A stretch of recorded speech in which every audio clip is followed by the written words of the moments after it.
Germany had at its disposal 50 divisions in France and the Low Countries, with another 18 stationed in Denmark and Norway. 15 divisions were in the process of formation in Germany. Combat losses throughout the war, particularly on the Eastern Front, meant that the Germans no longer had a pool of able young men from which to draw. German soldiers were now on average 6 years older than their Allied counterparts. Many in the Normandy area were Eastern legions, conscripts and volunteers from Russia, Mongolia, and other areas of the Soviet Union. They were provided mainly with unreliable captured equipment and lacked motorized transport. Many German units were under strength. In early 1944, the German Western Front was significantly weakened by personnel and material transfers to the Eastern Front.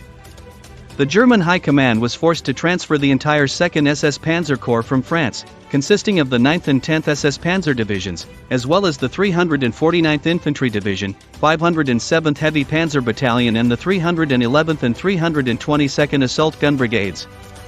All told, the German forces stationed in France were deprived of 45,827 troops and 363 tanks, assault guns, and self-propelled anti-tank guns.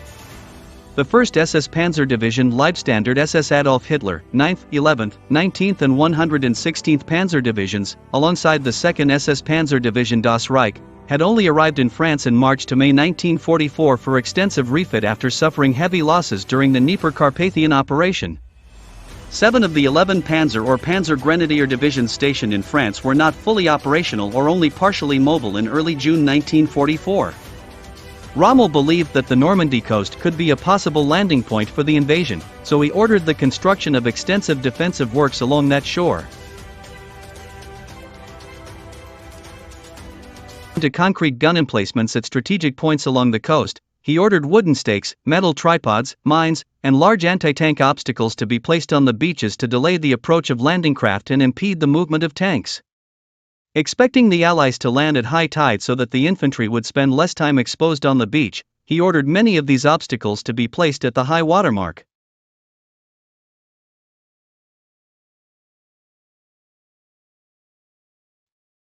Tangles of barbed wire, booby traps, and the removal of ground cover made the approach hazardous for infantry. On Rommel's order, the number of mines along the coast was tripled. The Allied air offensive over Germany had crippled the Luftwaffe and established air supremacy over Western Europe, so Rommel knew he could not expect effective air support. The Luftwaffe could muster only 815 aircraft over Normandy in comparison to the Allies' 9,543. Rommel arranged for booby-trap stakes known as Rommel's asparagus to be installed in meadows and fields to deter airborne landings. Rommel believed that Germany's best chance was to stop the invasion at the shore. He requested that the mobile reserves, especially tanks, be stationed as close to the coast as possible.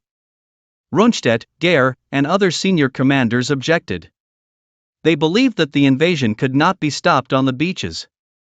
Gere argued for a conventional doctrine, keeping the panzer formations concentrated in a central position around Paris and Rouen and deploying them only when the main Allied beachhead had been identified. Rommel's opinion was that because of Allied air supremacy, the large-scale movement of tanks would not be possible once the invasion was underway. Hitler made the final decision, which was to leave 3 panzer divisions under Gere's command and give Rommel operational control of 3 more as reserves. Hitler took personal control of 4 divisions as strategic reserves, not to be used without his direct orders.